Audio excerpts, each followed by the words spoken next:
Então, vou falar para vocês sobre a unidade da razão, que é um conceito que recebe múltiplos nomes ao longo da história.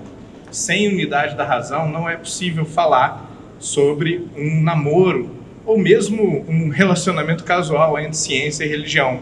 Assim como também é difícil falar sobre uma relação possível entre ciência e arte e religião, coisas dadas como absolutamente óbvias 1000 anos atrás, 2, 3, 5 mil anos atrás, não existia há 5 ou há 2 mil anos atrás arte não religiosa, assim como não existia ciência não artística ou ciência não religiosa. Então, esse conceito que eu estou apresentando hoje não é de jeito nenhum conceito exótico, mas é um conceito que vem se tornando exótico, vem se tornando proibido ou proibitivo há mais ou menos 200 anos e que recebe nomes, alguns muito bem conhecidos, outros não tão conhecidos. Um dos nomes mais conhecidos para a unidade da razão em todas as culturas é Deus. Deus é a condição a partir da qual eu olho para as múltiplas experiências da vida e digo, não há como essas experiências estarem desintegradas, porque elas têm a mesma origem. Não há como o pensamento e a matéria, como o espírito e o corpo, estarem fragmentados, divorciados, em oposição, porque ambos são criação de Deus, ou se originam numa mesma natureza espiritual, numa natureza búdica, né? Um primeiro princípio espiritual, alguma coisa mais ou menos assim. Mas há nomes mais técnicos, que às vezes confundem as pessoas, né? O Logos dos gregos não era exatamente como um deus, mas era a ideia de que a estrutura lógica, a ordenação cósmica, envolvia tanto a forma como nós pensamos logicamente, por exemplo, quanto a forma como a matéria se organiza e se estrutura. Dialética, um outro nome famoso para noção de unidade da razão, onde todas as coisas elas estão unificadas e fazem sentido, inclusive sentido sintético, a partir da nossa capacidade de enxergar a integridade dos opostos, o yin e o yang, não como duas coisas que estão em choque, que combatem uma a outra, mas como uma mesma coisa, um mesmo processo, com lados, com facetas, com elementos distintos que, complexificadamente, né, de uma maneira extremamente difícil às vezes de abordar, interagem segundo um mesmo propósito, segundo uma mesma unidade. Então, Goethe, por exemplo, que era um poeta e também um biólogo extraordinário do final do século XVIII, começo do século XIX, ele vai dizer, olha, o magnetismo é um exemplo de dialética, né? Você tem dois polos, o positivo e o negativo, e esses dois polos, em contradição, em oposição um com o outro, cooperam e, no fundo, fazem parte do mesmo processo. Não há contradição real, ou seja, contradição lógica entre os dois polos da força magnética. O que há é uma contradição aparente ou uma contradição tópica, uma contradição de forças, um embate, uma tensão, como tudo na vida, como todos os fenômenos, aliás, da natureza, são feitos de lados, né? Positivo, negativo, né? O spin. Então, tudo tem essa tensão, tudo contém essa dualidade, e não obstante, a dualidade não é a história toda. E aqui eu vou falar um pouco também depois sobre algumas implicações nefastas de uma visão dualista ingênua que a gente aplica. A gente viu aqui muitas vezes a palavra dualismo no Congresso, e todas as vezes que essa palavra apareceu, umas 8 ou 10 vezes, ela foi usada de maneira epistemológica, ou seja, a dualidade da forma de percepção, da forma de experimentar, da forma de ver a realidade, da forma como nós interpretamos e entendemos as coisas. E, no entanto, há uma dualidade metafísica que, não no sentido temporal, mas no sentido da realidade, essa dualidade metafísica ela antecede e ela engloba a dualidade epistêmica. E essa dualidade metafísica, ela é muito mais complicada, ela tem implicações negativas. Mas antes de passar propriamente para a sequência aqui de slides, eu queria dizer talvez a coisa mais importante da minha conferência hoje, que é agradecer aos voluntários, né? Essas pessoas românticas, idealistas, que em espírito de caridade e sacrifício se dedicam voluntariamente, gratuitamente ao evento, né? São muito importantes. Bom, nós notamos aqui uma série de problemas da sociedade moderna, são muito patentes e às vezes, embora todo mundo concorde que há esses problemas, que eles existem, nós não encontramos solução. Certo desequilíbrio generalizado das pessoas, falta de inteligência emocional, social, avanço técnico, porém com efeitos colaterais, como destruição da natureza, alienação humana também. Muito se fala sobre educação, mas ninguém apresenta uma resposta para os problemas da educação. Os resultados são péssimos, né? Em alguns lugares, índices de QI caem, por exemplo. Jovens desestimulados, né? Muitos não trabalham nem estudam. E salários menores que os aluguéis, né? Grande drama dos últimos 40 anos, mais ou menos. Salários progressivamente menores do que os aluguéis. Alunos se perguntam por que estão na escola. Isso acho que sempre aconteceu, mas tem se tornado mais frequente. Os alunos se perguntam com mais dor, né? Com mais desespero, por que eu estou na escola, o que eu estou fazendo aqui, né? E os professores não sabem responder, porque eles não têm uma noção da integridade da vida humana, da unidade da razão. Bom, a sociedade diz para a gente, faz alguma coisa, mas não diz por que fazer isso e não aquilo, e por que deveríamos fazer alguma coisa ao invés do nada. Então, quem veio ano passado viu que eu falei muito de Alice no País das Maravilhas, particularmente do gato Cheshire, né? Que é um gato filósofo que coloca esse problema para Alice, né? Mas como assim? Para onde vai dar essa estrada? Me diz onde você quer ir, para onde você está indo, e aí eu te digo qual é a estrada. Porque se você não sabe para onde está indo, pega qualquer caminho, tanto faz. Né? Isso é um retrato do homem moderno. Bom, um outro problema relacionado à brilhante apresentação que o professor Rogério Severo fez de Ian McGilchrist é essa inconsciência nossa atual da subordinação do hemisfério esquerdo do cérebro ao hemisfério direito. Primeiro, o fato que há um split, né? Há uma divisão, há uma lacuna, um abismo entre os dois hemisférios, que esses dois hemisférios não têm uma visão filosófica da realidade, mas têm visões tópicas, ou seja, são hemisférios especializados para terem vieses, para olharem para aspectos da realidade. O executivo, o hemisfério esquerdo do cérebro, ele é mais ou menos como se fosse o soldado. É ele quem faz as coisas, mas ele é pouco responsivo, pouco consciente, pouco reflexivo. Ele obedece. Quem toma as decisões são esses caras aqui, o hemisfério direito do cérebro. Mas, muitas vezes também, o hemisfério direito do cérebro ele está um pouco alienado das funções dos soldados. Então, ele pode ter ideias delirantes a respeito de como a realidade acontece, como as coisas realmente são empreendidas, e por conta disso, fica-se numa esfera sonhadora, onde falta direcionamento prático e de direcionamento executivo para a vida.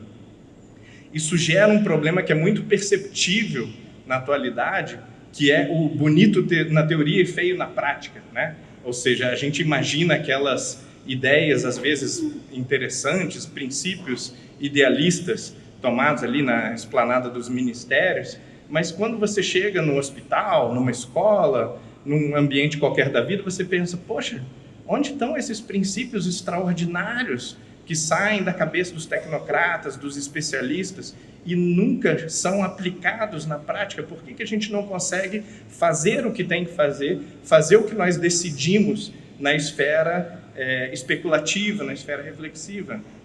E aí, outras consequências, né? Adoecimento mental de pesquisadores, cada vez mais saem pesquisas sobre isso, né?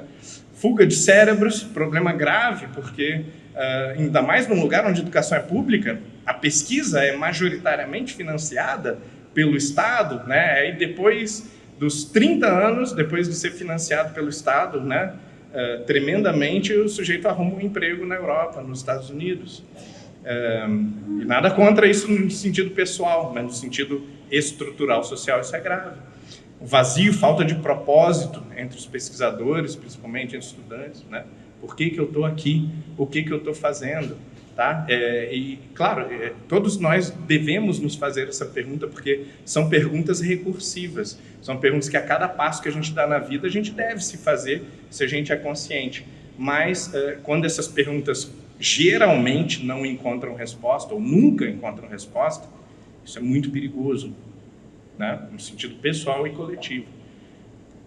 Então, há uma percepção crescente de que algumas pesquisas não se refletem em benefício da sociedade, né? Parece que os pesquisadores estão numa bolha, conversando só com outros pesquisadores que têm um interesse, às vezes, pessoal no assunto, um detalhe teórico de alguma coisa, e aquilo não vira tecnologia, não vira um processo social transformador, promotor de florescimento, né?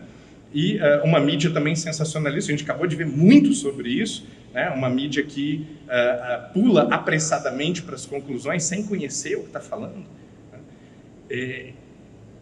Esses conflitos, eles têm muito a ver com aquilo que cada hemisfério cerebral prefere ou tende a fazer.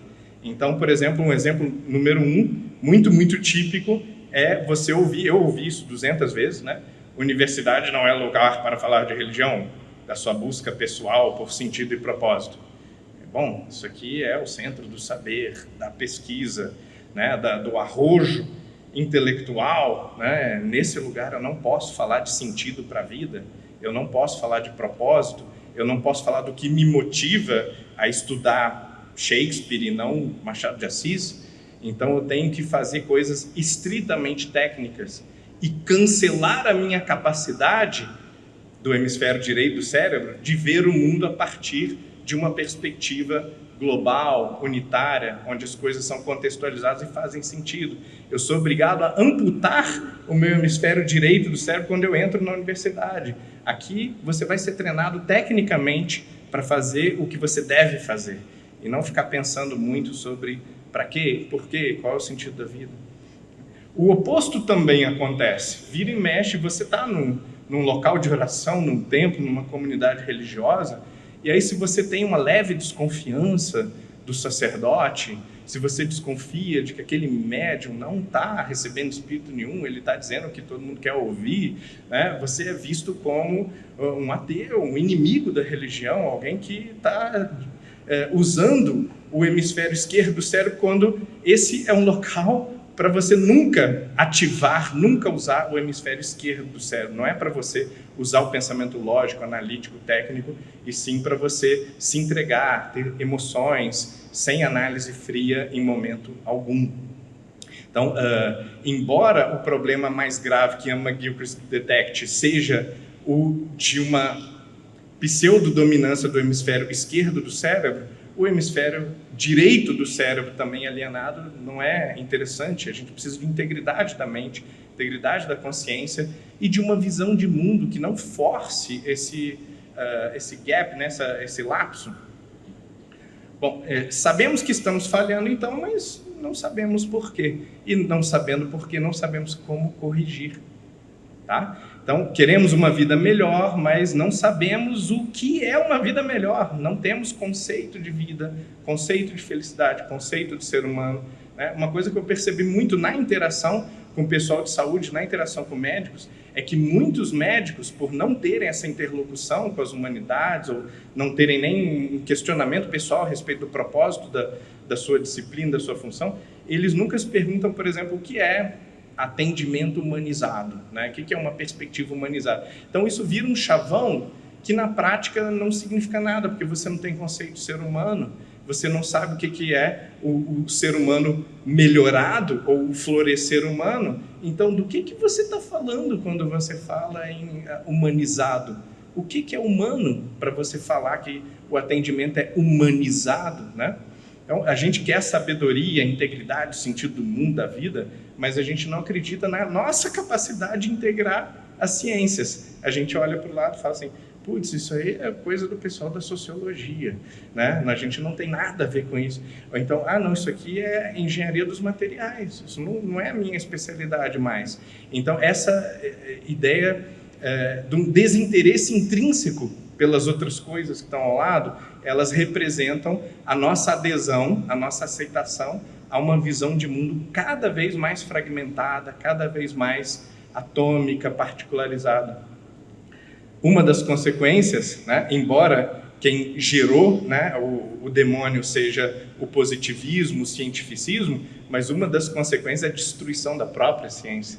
Porque agora não existe mais verdade, cada um tem a sua verdade.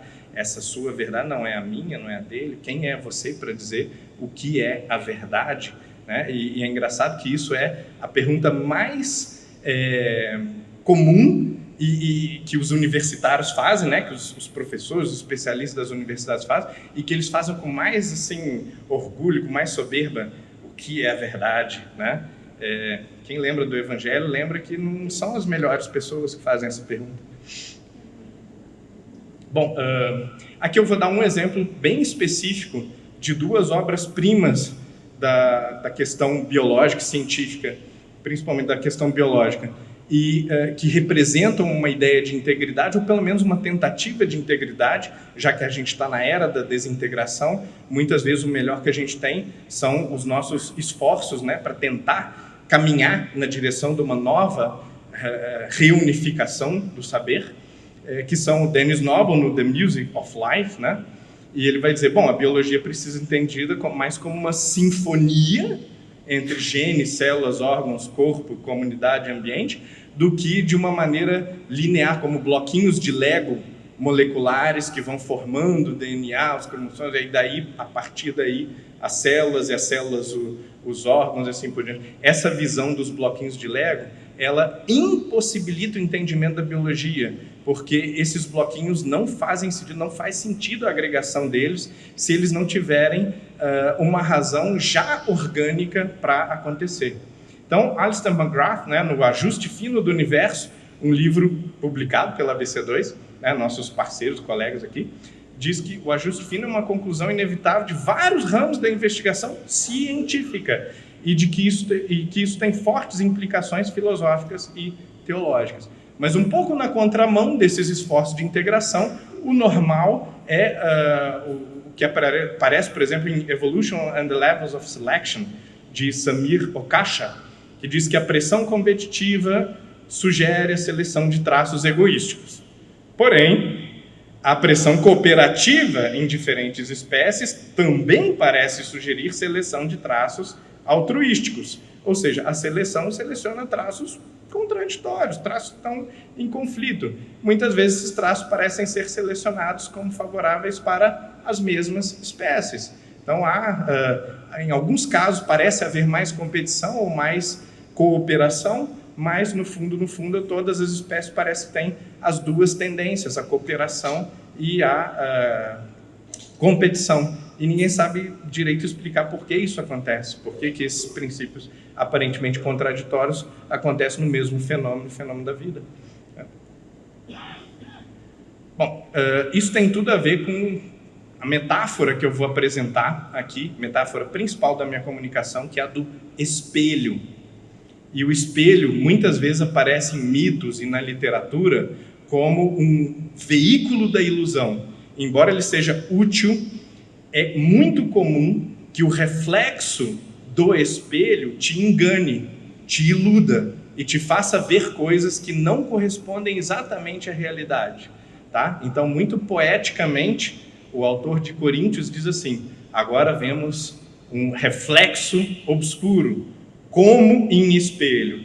Mas então, resta saber quando é esse então, quais são as condições para esse então, veremos face a face. Veremos a coisa e não o reflexo.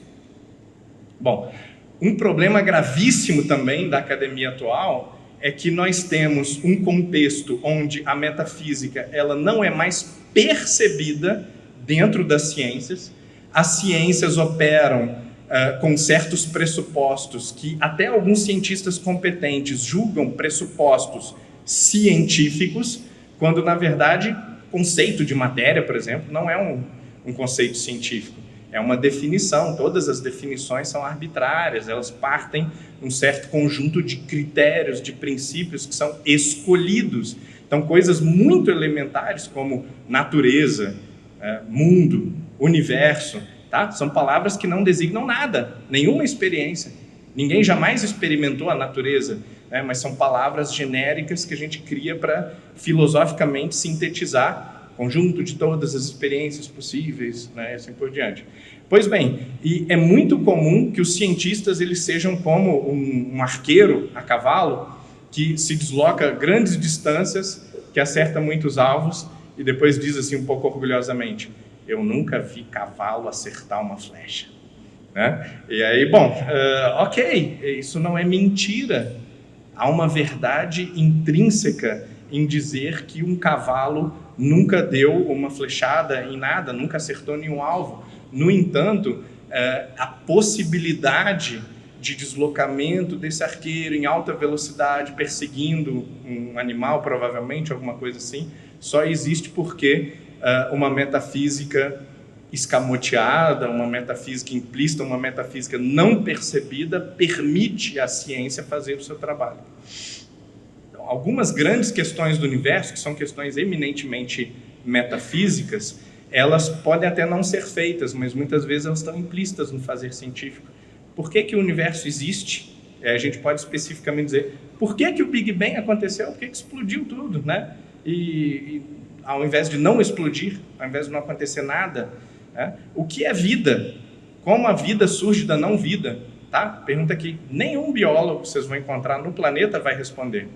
Ou, quando tenta dar uma resposta, essa resposta vai ser profundamente filosófica.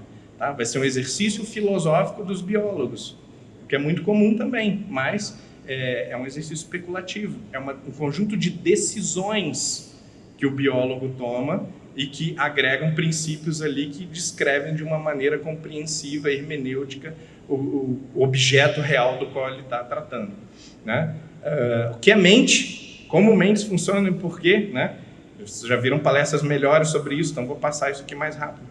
Agora, se a gente sair das big questions, das perguntas profundamente metafísicas, para perguntas como, por exemplo, como diabos a água funciona? A gente vai perceber que o nosso saber é realmente bastante limitado, porque nós não entendemos claramente as propriedades da água, a substância fundamental da vida, uma das substâncias mais comuns, uma substância feita por átomos muito comuns, muito básicos, e nós não conseguimos entender por que a água tem tantas propriedades exóticas. Então, vários autores especialistas em água, desde que eu comecei a estudar isso, eu vi que são muitos, eles vão dizer assim, olha, não é exatamente que tenha nenhuma propriedade mágica na água, mas ela é uma substância muito enigmática, porque ela reúne um conjunto de propriedades anômalas. E aí, quando você reúne diversas propriedades estranhas, isso é muito, muito, muito provocativo.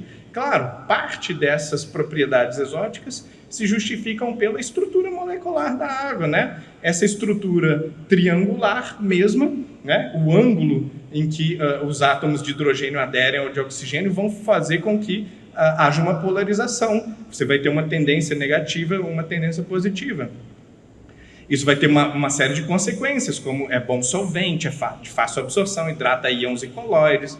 Também a razão pela qual as pontes de hidrogênio são tão comuns na água, levando a uma grande estabilidade estrutural da água sólida e líquida a altas temperaturas, o que não acontece em compostos muito parecidos.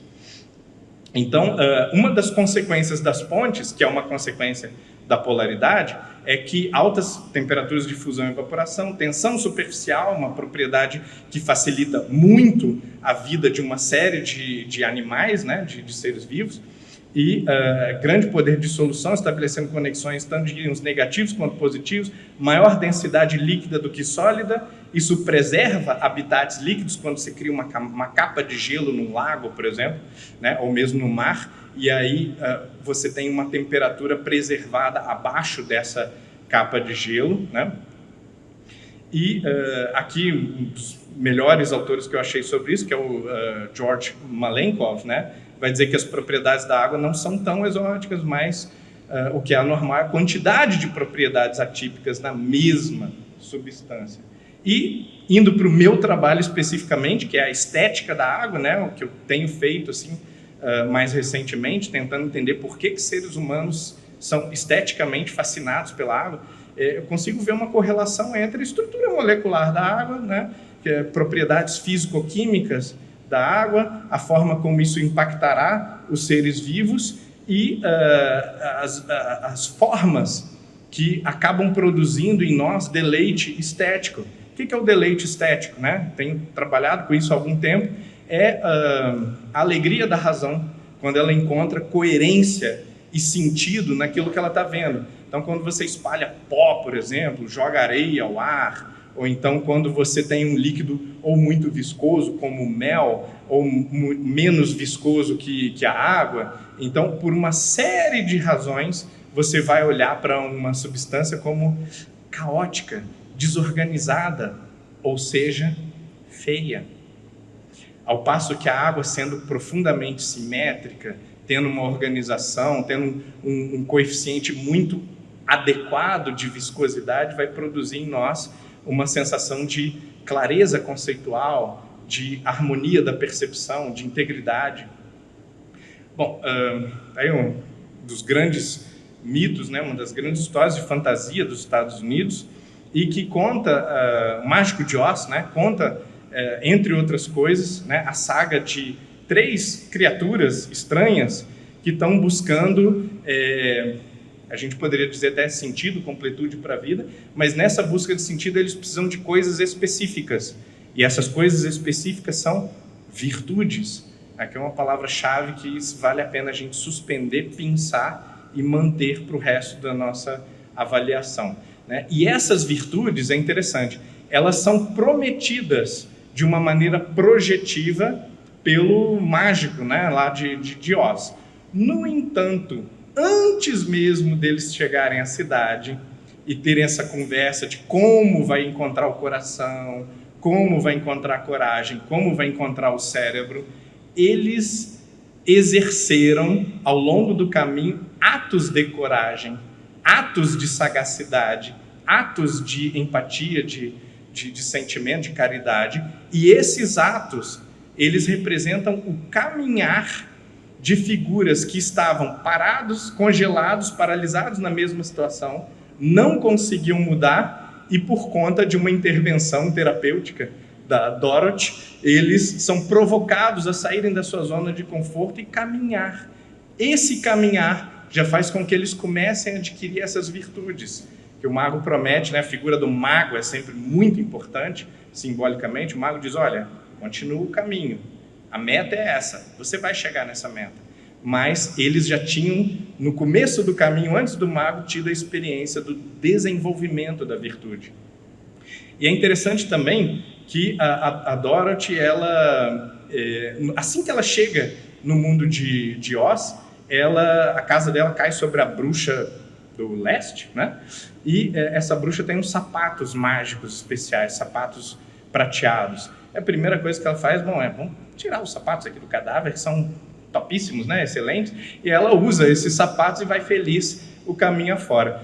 No final da história, a bruxa boa vira para ela assim, você não consegue ir para casa? Você está vestindo os sapatos mágicos que te levam onde você quiser. Isso é uma lição poderosíssima, né? Você sempre teve o poder, minha cara. Você só precisa aprender a usar o poder. Bom, esse é o lado científico da história. As leis naturais estão aí. Você tem condições de manipulá-las e de usá-las a seu favor, desde que você aprenda, desde que você estude, desde que você pesquise. Isso é ciência. E, ao mesmo tempo, essa história nos fala sobre também um poder da vontade, um poder deliberativo, que aí é uma pessoa não relacionada com a história, mas que eu acho que é muito bem sintetizada pela ideia de Alan Kay, que diz que o melhor jeito de prever o futuro é inventá-lo, né? Onde é que eu vou estar amanhã? A melhor forma de você saber é dizer, vai ser lá, né? Pode ser que você erre, mas essa é uma forma melhor de prever o futuro do que chutar ou esperar uma resposta vinda magicamente dos céus ou de alguém. Tá? Uma outra história muito interessante, tá, é a história da Rainha da Neve. A Rainha da Neve começa, na verdade, como uma história de um espelho feito no inferno pelo diabo e por um conjunto de trolls. E esse espelho, ele perverte todas as coisas. Ele altera e corrompe todas as imagens. Então, se eu colocasse esse espelho aqui agora, eu veria os defeitos de todos vocês aumentados e nenhuma qualidade. É um espelho feito no inferno. Pois bem, o que os diabinhos pensam? Vamos levar esse espelho para o céu e vamos capturar a imagem de Deus com esse espelho, mostrar os defeitos de Deus, dos anjos, né? Aí eles começam a voar para o inferno. O espelho, assim que ele começa a chegar perto do céu, ele se despedaça e se parte milhões de pedacinhos, vira uma poeira de vidro. E essa poeirinha entra nos olhos das pessoas e nos corações das pessoas, fazendo com que elas vejam as coisas de uma maneira pessimista, de uma maneira negativa. Vem defeito em tudo. Isso aqui não foi tão bom nessa última palestra. Mas eu vejo muitas coisas ruins no mundo. O Brasil não tem jeito, né, gente? Já foi por saco, já foi pro buraco. Não existe solução, né? Deus não existe. E assim por diante. Bom, acontece que um pedacinho desse espelho caiu no olho e outro no coração de um menino chamado Kai. E ele se torna agressivo, amargo, pois só vê e sente coisas distorcidas, feias e más. E ele tinha uma amiga que ele amava muito e que o amava incondicionalmente, chamado Gerda, e que nota essa diferença e fica muito triste, muito comovida com essa diferença. Pois bem, aí aparece sim a Rainha do Gelo, que inspira Elsa e a Rainha do Gelo também de Nárnia, né? E ela vai, de uma certa maneira, uma figura bem mítica, tá? Seduzir o Kai e fazer com que ele fique insensível ao frio e à dor, através de um beijo. Então, olha a ideia da sedução do mal mesmo, né? De uma serpente do paraíso que vai realmente fazer com que o Kai se afaste da Gerda e da sua família. Então, vivendo com a Rainha da Neve, Kai contempla o espelho da razão, um outro espelho, que só mostra as coisas de uma maneira esquemática. É o espelho do hemisfério esquerdo do cérebro, digamos assim, né? E analisando cuidadosamente cada detalhe, encontrando cada defeito e problema do mundo, ele tenta, sem sucesso, formar a palavra eternidade num quebra-cabeça chinês. Quando a Gerda chega, ela vai buscar o Kai, ela pensa, poxa, não tem como eu resolver esse problema, uma barreira de gelo feita pela Rainha da Neve. Ela faz a oração do Pai Nosso, resolve o problema. Então, é a história das antigas, né? Ela beija o Kai e chora sobre ele, e isso faz com que as lágrimas derretam, né? Aqueçam e derretam, né? Esse caco do espelho, e ele sai do olho do Kai e o liberta. Bom, por outro lado, vigoram ideologias, doutrinas pessimistas, que apresentam o homem como essencialmente mau, narcísico, palavra legal, né?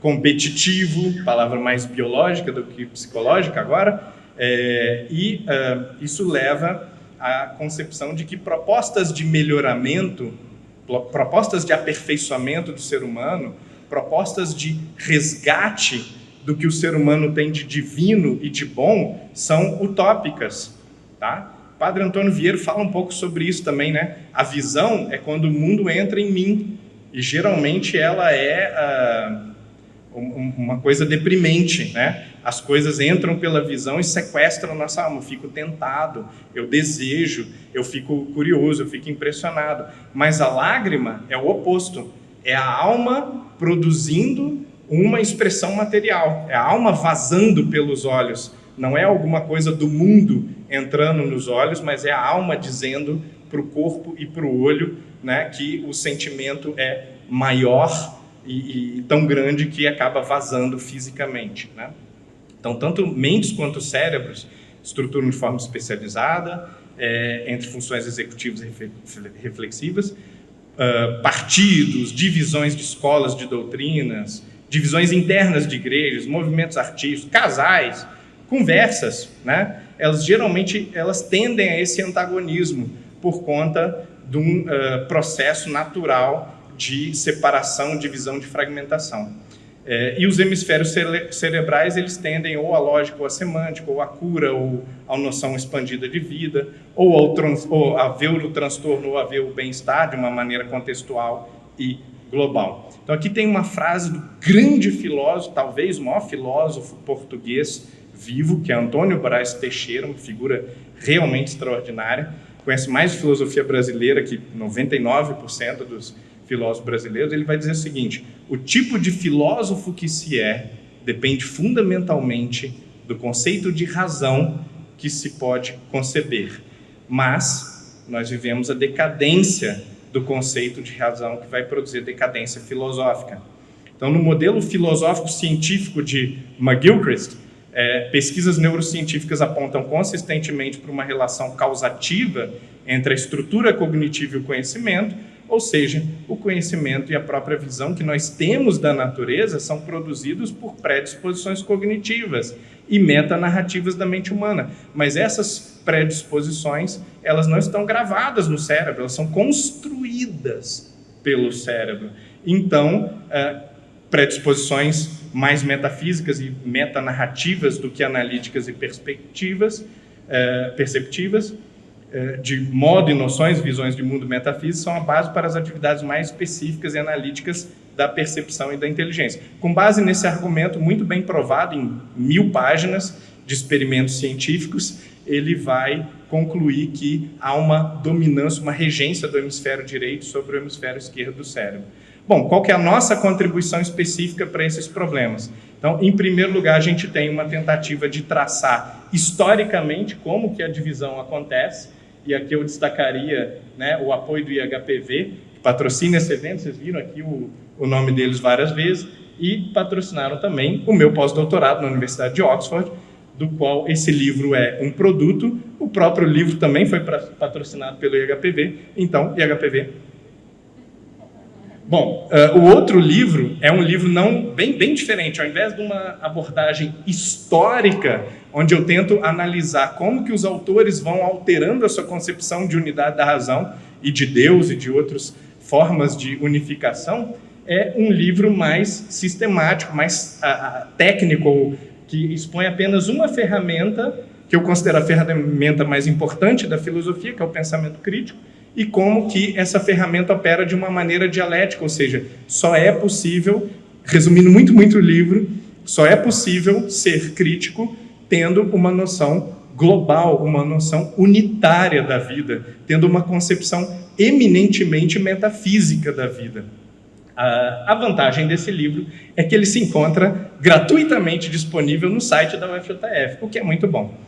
E a editora Vozes generosamente me cedeu a capa do livro que sairá em 2 meses, sobre idealismo e romantismo. E aí vocês veem pelo subtítulo, né? Filosofias do Saber e da Liberdade.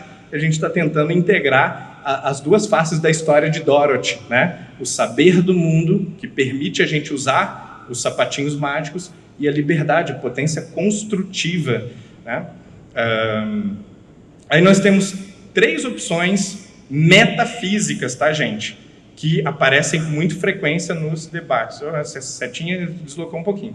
Bom, o materialismo é a opção sempre mais fraca, porque ele diz, bom, tudo é matéria cria mentes. Muitos materialistas, a gente viu ao longo do dia, eles vão dizer, bom, não tem como matéria criar mentes, esses são os espertos. Então, mentes não existem. Bom, o segundo partido é o partido do dualismo, que é um pouco mais refinado, mas também muito confuso. Ele diz, bom, eu não sou maluco, eu sei que há matéria e mentes. É óbvio que há duas coisas muito diferentes na realidade. No entanto, eu não tenho ideia de como matéria e mentes podem cooperar. Portanto, a gente fica com essa hipótese não estruturada e não racional, não plenamente racional, que é há duas coisas, eu vou na prática assumir isso, mas eu não sei como funciona. E há a opção que eu considero que é a opção racional, que é o idealismo. Existe uma primazia do espírito sobre a matéria, ou da mente sobre a matéria. É fácil constatar que a possibilidade de que uma inteligência suprema, um espírito supremo, crie tanto matéria quanto mentes fracas individuais, é uma possibilidade que não recebe nenhum tipo de impedimento lógico, explica perfeitamente a diferença entre espírito e matéria, mas é uma possibilidade culturalmente tabu, se tornou culturalmente tabu, e é isso que eu tento analisar nesse livro mais recente. Tem uma série Cultura também no meu canal no YouTube, que tenta um pouco tratar dessa necessidade de reintegração, e aqui a figura de Dieter Henrich, recentemente falecido, que é o nosso assim, modelo, né, que faz no nível máximo tudo aquilo que a gente timidamente tenta fazer no nível mínimo. E qual seria exatamente esse processo? Tá? O processo do pensamento, segundo Fichte, e isso aqui não é um processo lógico, tá? É uma dinâmica processual de criação do pensamento. As pessoas imaginam que o conceito de identidade, A é A, eu sou eu, ela é ela, e assim por diante, ele é um conceito que se reduz a um termo. Quando eu digo eu sou eu estou falando de uma coisa, não é? Quando eu digo A igual a A, eu estou falando de uma coisa. Mas Fichte percebeu, foi o primeiro a perceber, que, na verdade, do ponto de vista do processo do pensar, eu estou colocando duas coisas e não uma. Tem dois As aqui na frente da sua cara. Como é que você acha que só tem um? E, ao comparar uma coisa com a outra, mesmo que de uma maneira identitária, eu estou também distinguindo. Ou seja, A, no fundo, é não há, não é a mesma coisa. Olhar no espelho não cria um outro eu. Quando eu falo de dois eus, um é o eu que fala, o outro é o eu objeto, que é falado. Então, a fórmula final é: A é igual a si mesmo, mas também não é, porque se fosse somente si mesmo, bastaria dizer A. Não faz sentido eu falar em A igual a A se eu não estou criando um simulacro, uma imagem no espelho para tentar descrever A, né? Só que aí piora, né? Ele vai dizer, o eu também tem uma identidade construída. Eu sou eu, mas eu também sou a imagem que eu projeto de mim mesmo.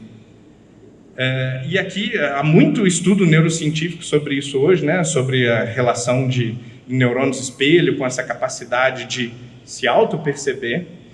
Mas, mais interessante ainda, há estudos que falam sobre o espelhamento entre pessoas, e aí é uma relação onde os neurônios espelho estão mais ativados, eles estão olhando para outra pessoa e tentando identificar o que essa pessoa está pensando, o que ela está sentindo. E, por fim, além desse nível social, a gente tem um nível que é trabalhado por Hegel, por exemplo, né, que é um dos idealistas, que vai dizer, olha, existe a relação de espelhamento de pessoa para pessoa, eu quero fazer o que ele faz, eu quero parecer com ele, eu quero aprender violão com ela, e assim por diante, mas existe um outro nível superior de espelhamento, que é quando eu tenho um modelo que eu considero que não é um modelo igual a mim, que é um modelo maior, eu quero seguir, eu quero imitar esse modelo. E aí Hegel vai dizer, bom, isso aqui já funciona em todos os níveis da sociedade de uma maneira extraordinária, quando você tem heróis, quando você tem mitos, quando você tem santos. Agora, existe um funcionamento absoluto, que é quando você imagina Deus, né? E o que Deus espera de mim.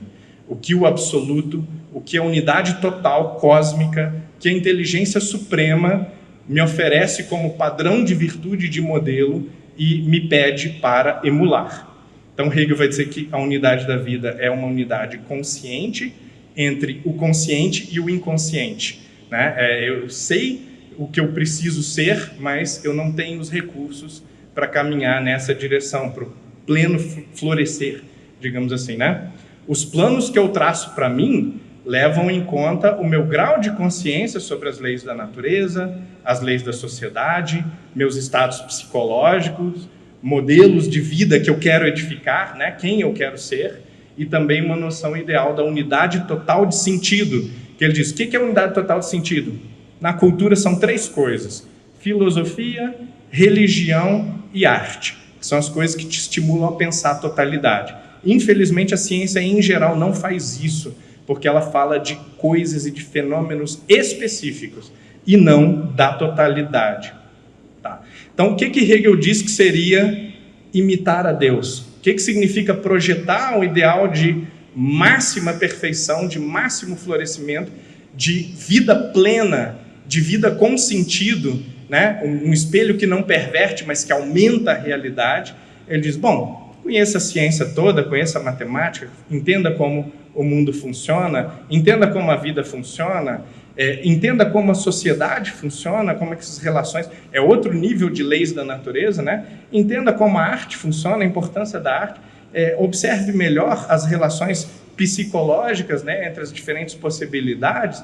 Entenda como os seres humanos são edificados e se elevam para a glória, para a sabedoria, para a perfeição técnica em qualquer área. Ajude pessoas, né? E edifique, construa um mundo diferente, um mundo melhor. E aqui é uma imagem, né, do filme, né, que seria a imagem final assim, de uma integridade das coisas.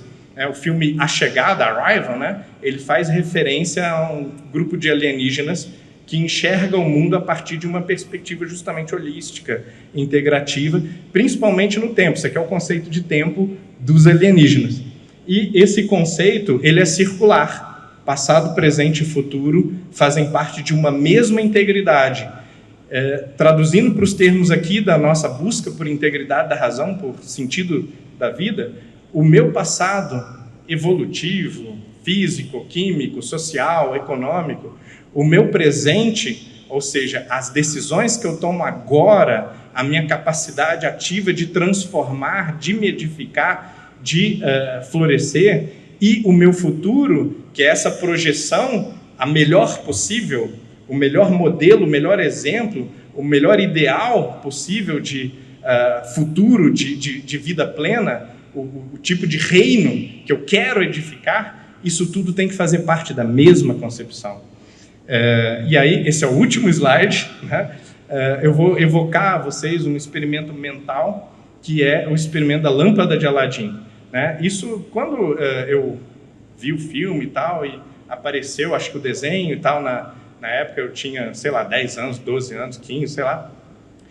Uma discussão recorrente entre as pessoas era, se você tivesse a lâmpada de Aladim, quais desejos você faria? Né? E o grande problema desse experimento mental é que as pessoas elas sempre projetam as realizações da sua vida numa entidade exterior. Elas esperam uma intervenção de uma entidade mágica e mística para construir aquilo que elas querem ser. Né? Quero ser rico, eu quero conquistar uma pessoa, eu quero ter tal emprego, tal posição, tal reputação. Mas, evidentemente, a maioria das coisas que a gente realiza, embora haja intervenção dos outros na nossa vida, a gente realiza a partir do potencial externo, de crescimento, de edificação. O Saulo falou muito sobre isso, né, no primeiro dia. Né? Nós temos essa lâmpada dentro de nós e esse é um nível trivial que todo mundo entende. Todo mundo é capaz de realizar seus próprios desejos. Todo mundo é capaz de caminhar na direção que acha a direção ideal, que acha a direção ótima. Mas o que Hegel, por exemplo, observa de uma maneira extraordinária é que, além desse nível trivial de uma capacidade que nós temos, é preciso dar sentido global, unificar esse superpoder de eleger o futuro e de me construir com a natureza. Como que isso faz sentido no mundo? Bom, isso só pode fazer sentido se o mundo tem um poder de edificação, se o mundo tem um poder de idealismo, de construção do melhor, de construção da virtude. Então, eu sou imagem e semelhança de um divino que é capaz de realizar qualquer coisa. E é por isso que a minha capacidade de realizar qualquer coisa, a minha liberdade, ela está contida num esquema cósmico, onde a liberdade não pode ser uma ilusão psicológica, ela é justificada pela natureza, ela é justificada pelo universo. Então, nós podemos, porque nós podemos naquele que nos fortalece. Muito obrigado.